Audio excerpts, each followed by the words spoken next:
Okay, so this is a project to build a new shed in our backyard, and part of the shed will actually extend into the side yard, and that location is to maximize the space between the shed and those two oak trees.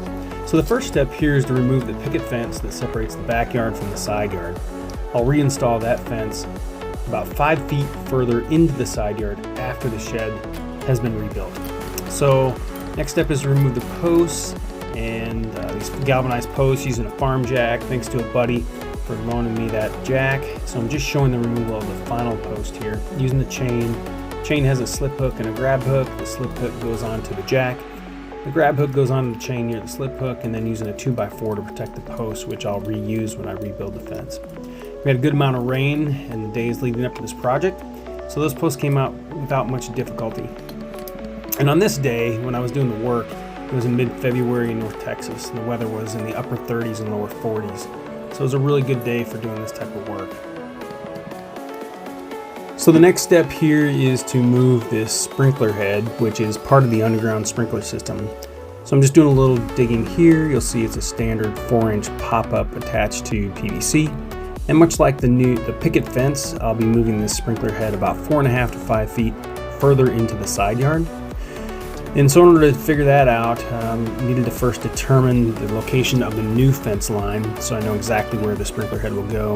Lisa came home from running an errand, and so we mapped this out together, and you can see the 6-foot fence on the left side of the screen and the pole in the ground. That pole near Lisa's feet is the location of the new section of picket fence to connect the 6-foot fence to the picket fence after it's been reinstalled.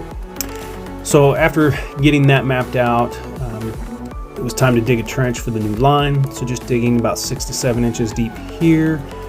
We might be able to see this string there, the new fence line, just chunking up the dirt into shovel-sized pieces.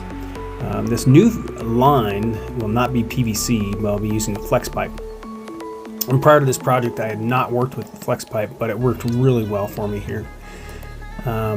And you'll see I started with a small container to catch any excess water. I just didn't want to deal with any mud.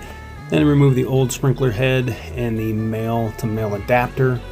The new adapter on one end is threaded and fits into the bottom of the sprinkler head, and the other end is barbed and fits very snugly into the flex pipe. So just using the hairdryer here to warm up the flex pipe so the barbed end of the adapter fits into the flex pipe. Did I mention it was a snug fit? And then on the other end, just going to use the same type of adapter. The threaded end this time fits into the PVC pipe, and again the barbed end fits into the flex pipe. So I'm using the hairdryer here again. I think if I were to do this again, I would connect the PVC side first, then the sprinkler head. This worked fine. You'll see here a closer look at the adapter on the PVC end.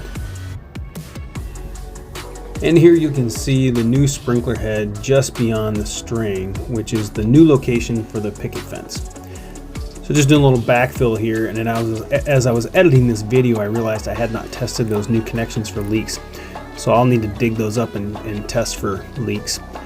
So after mapping out a rough 10 by 12 area for the shed, I'm now removing the top 2 to 3 inches of soil and grass just as a start. I will need to do some more digging in the next stage. But this was after running some errands in the day, getting to the end of the day here. It was just good to get this done, and it was a good start to this project.